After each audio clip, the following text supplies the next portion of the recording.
Всем привет! Сегодня будет еще одно видео о переделке старых пластиковых шаров вот в такие вот нарядные интересные игрушки. Эти шары я покупала когда-то очень давно в фикс прайс, и они мне уже порядком надоели. Украшать ими свою елку мне совсем не хочется. Поэтому я сделала из них вот такие вот интересные украшения. Итак, я взяла вот такие обычные пластиковые шары. На них есть блески, и предварительно я их зачистила мелкой наждачной бумагой. После этого я взяла адгезионный грунт и буду наносить их на шарики сначала кисточкой, а потом спонжиком. Если у вас нет такого спонжика, можно воспользоваться обычной кухонной губкой. Сразу хочу сказать, что я не претендую на изобретение велосипеда. Я знаю, что подобные елочные шарики уже делали очень многие, но мне тоже захотелось сделать свой вариант таких шариков. Тем более они выглядят очень-очень красиво. Я притаптывающими движениями, используя спонж, немножечко выравниваю грунт. Мне не хочется, чтобы полоски от кисточки были видны. Именно для этого я использую такой спонжик.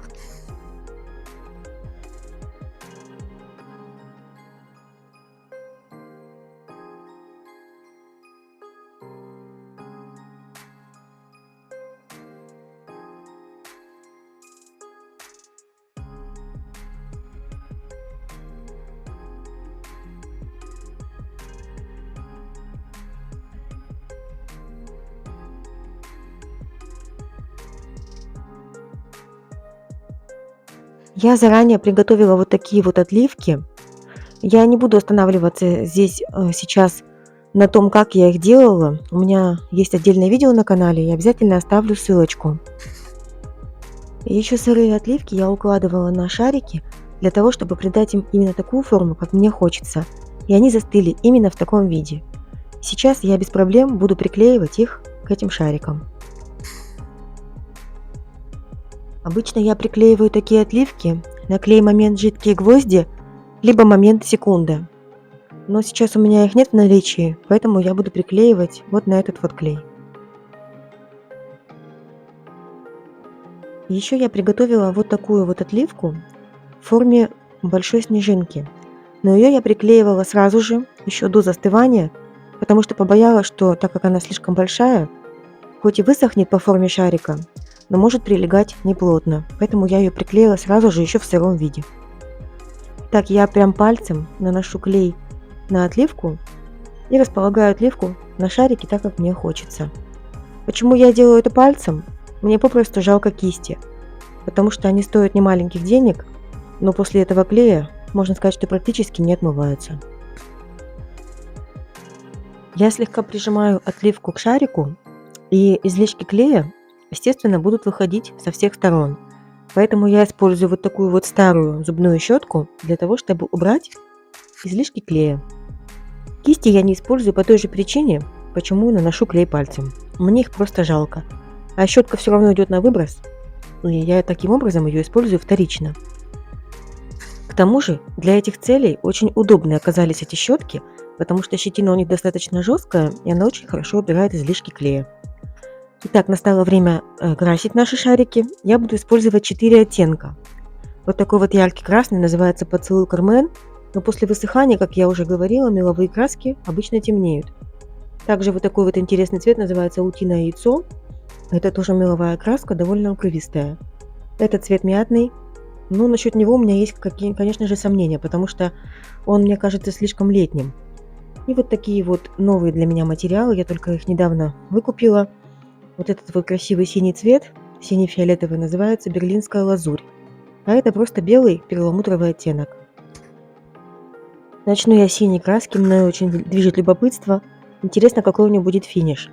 Производитель, кстати, это Бельгия, заявляет, что финиш будет матовый. Я люблю такой финиш. И уже мне в этой краске нравится то, что у него вот такой вот очень тонкий носик. Можно не только покрывать поверхности большие, но также и делать контур. Это очень хорошо.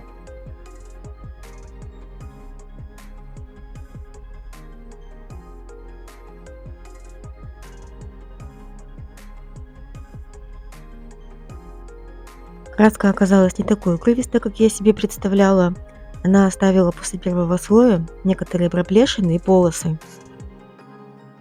Я намеренно не стала создавать все вот эти шары в одном цвете, не пыталась создать какой-то комплект, а делала в разных оттенках для того, чтобы вы могли наглядно посмотреть, в каком цвете это смотрится лучше на ваш вкус, и уже, возможно, воспроизвести в том цвете, в котором вам понравилось.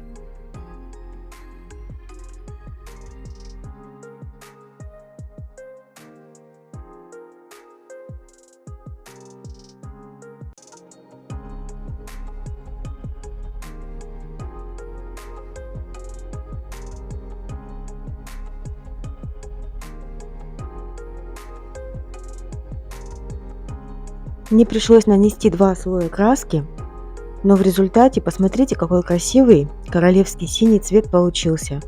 Мне очень нравится, как выглядит вот эта вот снежинка. Я бы даже сказала, что она похожа на кружево в этом цвете. Мне очень понравился финиш, он очень бархатистый и приятный. Вот этот шарик я покрасила меловой краской утиное яйцо. Цвет получился тоже очень приятный, но все-таки он какой-то слишком весенне-летний. Вот таким вот образом выглядит красный цвет на этом шарике. Как я уже говорила, меловые краски темнеют после высыхания. И вот такая разница между цветом в баночке и цветом на шарике. Мне нравится результат. И как я уже говорила, у меня были сомнения насчет мятного оттенка. Он уж совсем очень летний, и я решила его не использовать, а взяла вот такую вот патину изумрудного цвета. Называется она «Море внутри». Вот такая она сияющая, с металлическими элементами внутри. Очень приятный оттенок. Теперь я беру белую краску жемчужную, она перламутровая, именно перламутровая, без блесток. И наношу методом сухая кисть вот таким вот образом эту краску на пластиковый декор. Но мне показалось, что этого недостаточно. Краска уж очень нежная и совсем деликатная. Поэтому я беру воск, металлизированный в оттенке белый жемчуг, и немножечко добавляю интенсивности этого цвета. Он практически не отличается по цвету от краски, но он более интенсивный в нанесении, и его лучше видно, потому что ну уж очень деликатное жемчужное сияние практически совсем не видно. Вот так вот в результате будет выглядеть синий шарик. Я больше с ним ничего делать не буду, разве что на третий слой еще покрашу синей краской, потому что мне кажется, что она сюда еще бросится. Теперь я взялась за зеленый шар, беру золотую краску в цвете желтое золото и буду методом сухой кисти наносить на всю поверхность шарика эту краску. Очень важно оставлять кисть действительно почти сухой, для того, чтобы не напятнить. Лучше несколько раз нанести этой техникой краску, чем оставить большое пятно, которое потом будет сложно удалить. Посмотрите, какой красивый изумрудный сияющий оттенок. И сейчас я добавлю еще сияние золотого. Я хочу создать что-то типа северного сияния. Я уже использовала такую технику в одном из своих видео по переделке шаров. И сейчас хочу воспроизвести ее на этом шарике. Наношу золотистую краску не только на пластиковый декор, но и на всю поверхность шара. Делаю это очень деликатно, чтобы цвет как бы перетекал плавно из изумрудного в золотистый.